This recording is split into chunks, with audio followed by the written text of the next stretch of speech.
नमस्कार. शासन या यूट्यूब चॅनलवर आपल्या सर्वांचं खूप खूप स्वागत आहे. तर आताच्या घडची सर्वात मोठी खुशखबर म्हणजे राज्य सरकारी कर्मचाऱ्यांना 1 जुलै रोजीची वेतनवाढ लागू. थकबाकीबाबतही मोठा निर्णय. त्या संदर्भात एपिसोडच्या माध्यमातून संपूर्ण अपडेट सविस्तरपणे पाहूया. महाराष्ट्र राज्य मार्ग परिवहन महामंडळ प्रशासनाने एस.टी. कर्मचाऱ्यांसाठी वार्षिक वेतनवाढ आणि थकबाकीबाबत महत्त्वाचे परिपत्रक जारी केले आहे. परिवहन मंत्री तथा महामंडळाचे अध्यक्ष यांच्या अध्यक्षतेखाली झालेल्या बैठकीतील निर्णयानुसार हा आदेश लागू करण्यात आला आहे. यामुळे राज्यातील हजारो अधिकारी आणि कर्मचाऱ्यांना दिलासा मिळणार आहे. जुलै 26 पासून वार्षिक वेतनवाढ लागू. महामंडळाने जारी केलेल्या परिपत्रकानुसार 1 जुलै 26 पासून कर्मचाऱ्यांना वार्षिक वेतनवाढ लागू करण्यात येणार आहे.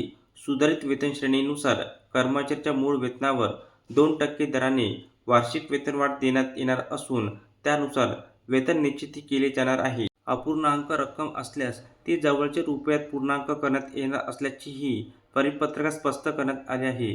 बढती मिळालेल्या कर्मचाऱ्यांसाठीही मोठा निर्णय. 1 एप्रिल 25 ते दिनांक 30 एप्रिल 25 या कालावधीत नियमित, तात्पुरती किंवा नियमित पदोन्नती मिळालेल्या कर्मचाऱ्यांच्या वेतनाची स्वतंत्रपणे निश्चिती करण्यात येणार आहे. जर पदोन्नतीनंतरचे वेतन किमान वेतनापेक्षा कमी असेल तर ते किमान वेतनापर्यंत वाढविण्यात येईल. तसेच वेतन निश्चितीनंतर आवश्यक असल्यास 2% वार्षिक वेतनवाढीचाही लाभ देण्यात येणार आहे. निवड श्रेणी आणि श्रेणीकरालाही लाभ. महामंडळाने निवड श्रेणी आणि श्रेणीकराच्या प्रकरणांमध्येही सुधारित वेतनानुसार वेतन निश्चिती करण्याचे निर्देश दिले आहे. यामुळे पात्र कर्मचाऱ्यांना सुधारित वेतनाचा लाभ मिळणार आहे. महामंडळाकडून अंमलबजावणीचे आदेश. परिपत्रकातील तरतुदीनुसार सर्व विभागीय नियंत्रक, विभागप्रमुख आणि संबंधित अधिकाऱ्यांना सुधारित वेतनवाढ व वेतन निश्चितीची प्रक्रिया तातडीने पूर्ण करण्याचे निर्देश देण्यात आले आहे. वेतन थकबाकी मार्गदर्शन.